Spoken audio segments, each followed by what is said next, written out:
क्या तुमने कभी किसी से प्यार किया? क्या तुमने किसी को दिल दिया? क्या उसने पलट के तुम्हें प्यार किया?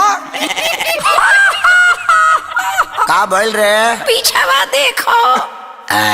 जानू तू एजिगिया हमार बियाह होता कपार पीटे जब बैठ के कराला बैजाला। ए मुझसा बोलबा करिया तक का हो गइल सरकारी नौकरी करेला तब का सुनो।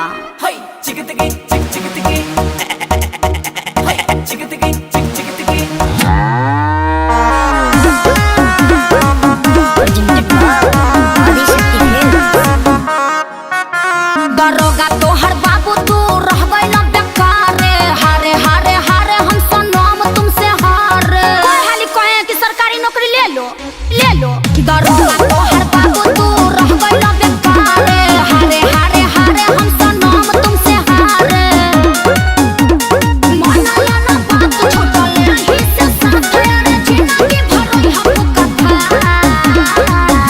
अब हम का बोली, हमरा तो बुझाते नहीं खे, तहनी के बुझाता। तहार दर्द हमनिए के कहते से सुना। अरे नौकरी के भर्ती निकालिए मोदी चाचा ढेरे लइका बारे बेरोजगार। तहनी से कम दर्द हमरो नहीं खे बाबू, सुनो सही रे।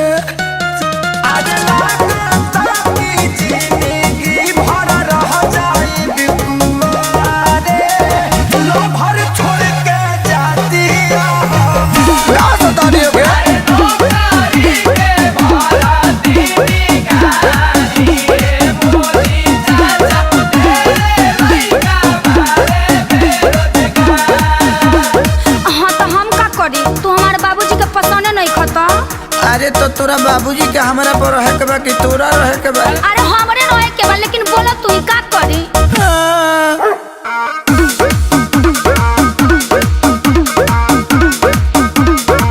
खाली जाना फूला के मीठा खात रहला लागे झूठो खानी भोरे दौड़े जात रहला तहरा जोता के सोना खियाइल नहीं खे लागे कबो कोनो फार्म भराइल नहीं खे। अरे हम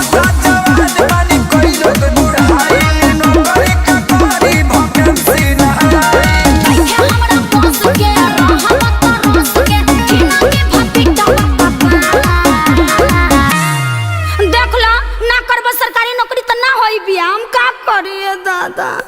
अरे तो एगो हम ही बनी सरकारी नौकरी के चक्कर में कितना लोग के चूर छोड़ता।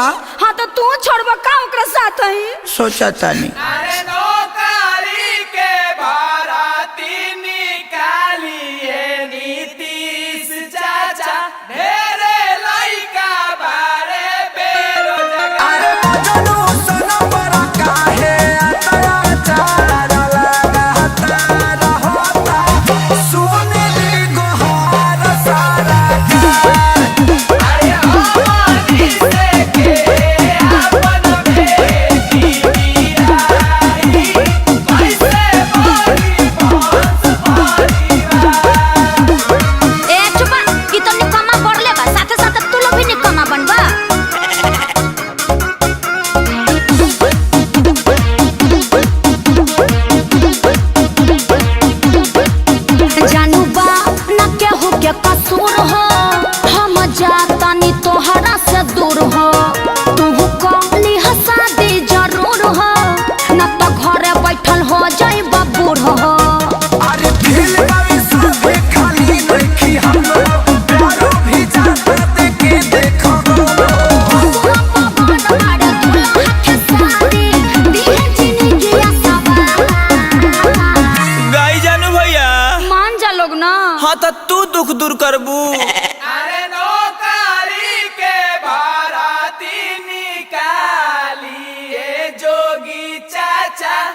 होई हो। अब मारे मुँह के परी। हाँ, ई रहन रही तो कबो माथे मोर ना चढ़ी।